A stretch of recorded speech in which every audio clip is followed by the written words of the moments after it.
Welcome to రావు గారి ఇల్లు. పెసరపప్పు పునుకులండి. ఇవి ఈవినింగ్ టైంలో మంచి హెల్తీ చిరుతిండ్లండి. ఇవి చేయడానికి పెద్దగా కష్టపడక్కర్లేదండి, ఎవరైనా ఈజీగా చేసేసుకోవచ్చు.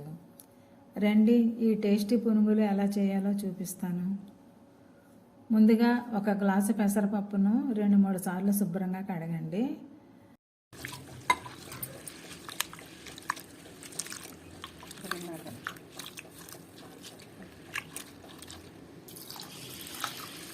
పప్పు మునిగి 2 ఇంచులు పైకి వచ్చే వరకు నీళ్లు పోసి నానబెట్టండి.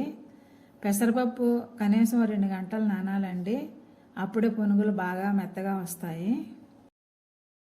చూడండి, పెసరపప్పు బాగా నానిందండి. దీన్ని ఇప్పుడు గ్రైండ్ చేయాలి.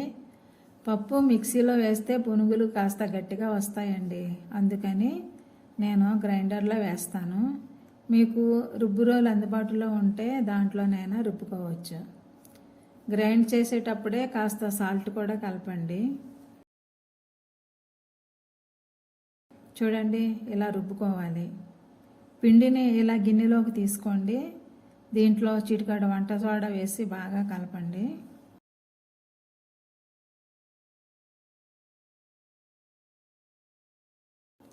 స్టవ్ పై బాండీ పెట్టి పునుగులు వేయించడానికి సరిపడా నూనె పోయండి.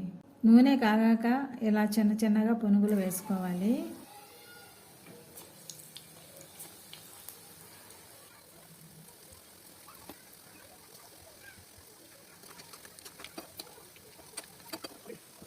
పునుగులు వేగటానికి ఎంతో టైం పట్టదండి, చాలా త్వరగానే వేగిపోతాయి.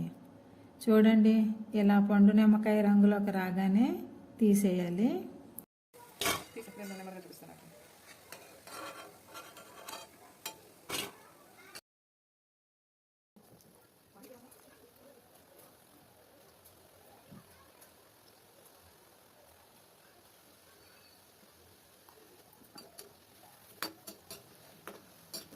పునుగులు ఎప్పుడు ఈ రంగులోనే ఉండాలండి. పైన క్రిస్పీగా, లోపల మెత్తగా చాలా బాగా వేగాయి. వీటిని ఇలా వేడివేడిగానే సర్వ్ చేసేసుకోవచ్చు.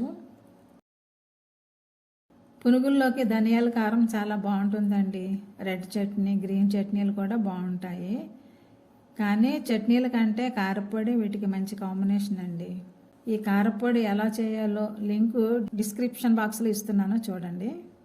పునుగులతో కూర కూడా చేస్తారండి. ఆ రెసిపీ త్వరలోనే చూపిస్తాను. మీరు కూడా ఈ వంట ట్రై చేయండి. ఎలా వచ్చిందో నాకు కామెంట్ చేయండి. ఇంకాస్త బెటర్గా ఎలా చేయొచ్చో సూచనలు కూడా చేయండి.